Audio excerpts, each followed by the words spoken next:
ಸನ್ಮಾನ್ಯ ಮುಖ್ಯಮಂತ್ರಿಗಳ ಅಧ್ಯಕ್ಷತೆಯಲ್ಲಿ ಇವತ್ತು ಸರ್ವ ಪಕ್ಷಗಳ ಸಭೆ ಅಂದರೆ ಕಾವೇರಿ ನಿರ್ವಹಣಾ ಮಂಡಳಿ ಆದೇಶದಂತೆ ಆದೇಶ ಮಾಡಿತ್ತು.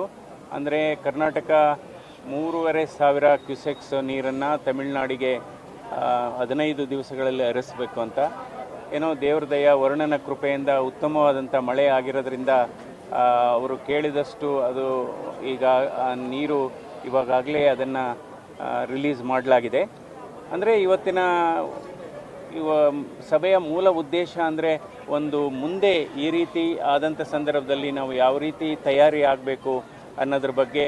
ಅದೇ ರೀತಿ ಇವತ್ತು ಕಳೆದ 8 ವರ್ಷದ ನಾವು ಡೇಟಾ ನೋಡಿದರೆ ಈಗ ನಾವು ಈ ಟ್ರಿಬ್ಯುನಲ್ ಅವಾರ್ಡ್ ಪ್ರಕಾರ ವಾರ್ಷಿಕವಾಗಿ ತಮಿಳುನಾಡಿಗೆ 177 TMC ನೀರನ್ನು ನಾವು ಬಿಡಬೇಕಾಗುತ್ತೆ.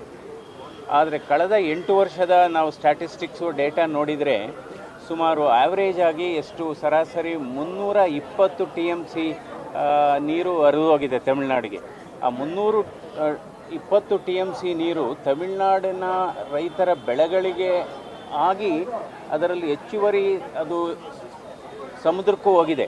ಅದರಿಂದ ಇಂಥ ಸಂದರ್ಭದಲ್ಲಿ ನಾವು ಈಗ ಮೇಕೆದಾಟನ್ನು ಕಟ್ಟಿದರೆ ಅಲ್ಲಿ ಬ್ಯಾಲೆನ್ಸಿಂಗ್ ರಿಸರ್ವೈರ್ ಅಂತ ಏನಿದೆ ಅದನ್ನು ಕಟ್ಟಿದರೆ ತಮಿಳುನಾಡಿಗೂ ಸಹಾಯ ಆಗುತ್ತೆ, ಬೆಂಗಳೂರಿನ ಕುಡಿಯುವ ನೀರಿನ ಸಮಸ್ಯೆಗೂ ಕೂಡ ಪರಿಹಾರ ಆಗುತ್ತೆ. ಸೊ ಇದರ ಬಗ್ಗೆ ನಂತರ ಏಕೆಂದರೆ ಇವತ್ತು KRS ಇವತ್ತು ಕಾವೇರಿ ಬೇಸಿನ್ನಲ್ಲಿ ಅತಿ ದೊಡ್ಡ ಡ್ಯಾಮು ಅಂದರೆ KRS ಡ್ಯಾಮು 49 TMC ಅದರ ಕೆಪಾಸಿಟಿ ಇದೆ.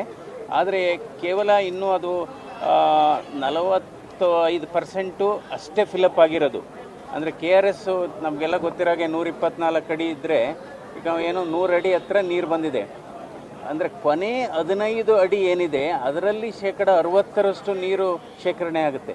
ಅದರಿಂದ ನಾವು ನೋಡಬೇಕು ಈ ಮಳೆ ಈಗ ಯಾವ ರೀತಿ ಆಗ್ತಾ ಇದೆ, ಅದು ಹಾಗೆ ಮುಂದುವರೆದ್ರೆ ಬಹುಶಃ ಏನೂ ಸಮಸ್ಯೆ ಆಗೋದಿಲ್ಲ.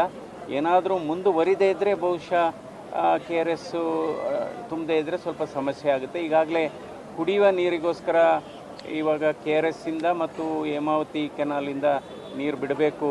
ಯಾಕೆಂದರೆ ಇನ್ನೂ ಹೇಮಾವತಿ ಕೆನಾಲಿಂದ ನೀರು ಬಿಟ್ಟಿಲ್ಲ. ಎಲ್ಲರೂ ಕೂಡ ಒತ್ತಾಯ ಮಾಡಿದ್ದೇವೆ, ಹೇಮಾವತಿ ಕೆನಾಲ್ಗೂ ಕೂಡ ನೀರನ್ನು ಹರಿಸಬೇಕು ಅನ್ನುವ ಒತ್ತಾಯವನ್ನು ಮಾಡಿದ್ದೇವೆ.